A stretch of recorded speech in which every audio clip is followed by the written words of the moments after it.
ఒక రోజు ఒక తండ్రి మక్కువతో బహు ఇష్టముతో ఒక కారు కొనుక్కున్నాడు. ఆ కారు కొనుక్కుని అల్లాహారు ముద్దుగా ప్రతిరోజు కారు చూసుకుంటాడు, కారు తుడుచుకుంటూ ఉంటాడు. వాళ్ళ అబ్బాయి వచ్చి వాళ్ళ నాయన ఏదో పని చేసుకుంటూ ఉంటే ఒక స్కెచ్ పెన్ తీసుకొని ఆ కారు మీద పెన్ తో ఏదో రాశాడు. అది తండ్రి కాస్త చూశాడు. "ఒరేయ్ గాడిద, కారు ఇప్పటి వరకు శుభ్రంగా నేను కడిగి తుడిస్తే దాని మీద పిచ్చిగా తెలిగిస్తావేమిట్రా" అని చెప్పి కారుకు సంబంధించినటువంటి ఈ స్పానర్లతో కూడినటువంటి మోట్ ఉంది, ఆ రెంచ్ తీసుకుని తిన్నగా ఆ కుర్రాడు వెనకేశాడు. ఆ రెంచ్ వచ్చి ఆ కుర్రవాడి నొసటను తగిలింది, కుర్రాడు పడిపోయాడు.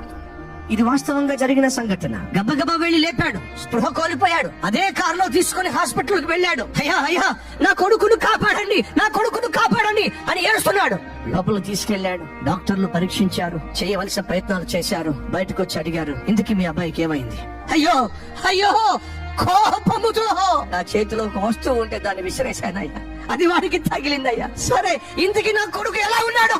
డాక్టర్ అంటున్నాడు, పాపిస్తాడు, కొడుకును ప్రేమించడం చేత కాకపోతే నీలాంటి వాడికి కొడుకు ఎందుకురా?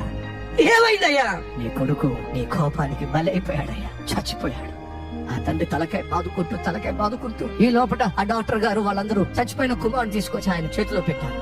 కుమారుని తీసుకొని అదే కారులో పెట్టుకుంటున్నాడు. అదే కారులో పెట్టుకుంటూ ఆ కారుని చంపుతున్నాడు. పనికి మహల్లా కారు నీకు ప్రేమించాను నా కొడుకు కంటే. ఇంతకీ నా కొడుకు పిచ్చి గీతలు గీశాడే, ఏ గీతలు గీశాడు చూద్దాం అని చెప్పి ఆ గీతలు గీసిన చోటుకు వెళితే అక్కడ ఏమని రాస్తుందో తెలుసా?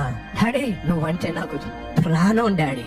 ఆ మాట చదివినప్పుడు ఆ తండ్రి గుండెలు పగిలిపోయినాయి. అయ్యో, నా కుమారుడు నన్ను ప్రాణంగా ప్రేమించి ఆ ప్రేమను ఏదో చక్కగా రాసే ప్రయత్నం చేశాడే, అలాంటి కొడుకునే చంపేసుకున్నానే అని తలకాయ బాదుకున్నాడు. ఆ తర్వాత అతడు అదే పట్టణంలో పిచ్చివాడిగా రోడ్ల మీద తిరుగుతూ గడిపేవాడు.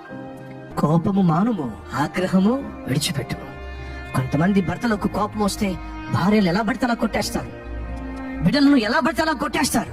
ప్రభువు పేరట మనవి చేస్తున్నాను, నీ కోపము దేవుని చిత్తము చేయదు. పైపెచ్చు కోపముతో నువ్వు రగిలిపోతున్నప్పుడు విలువైన సమాధానాన్ని పోగొట్టుకుంటావు.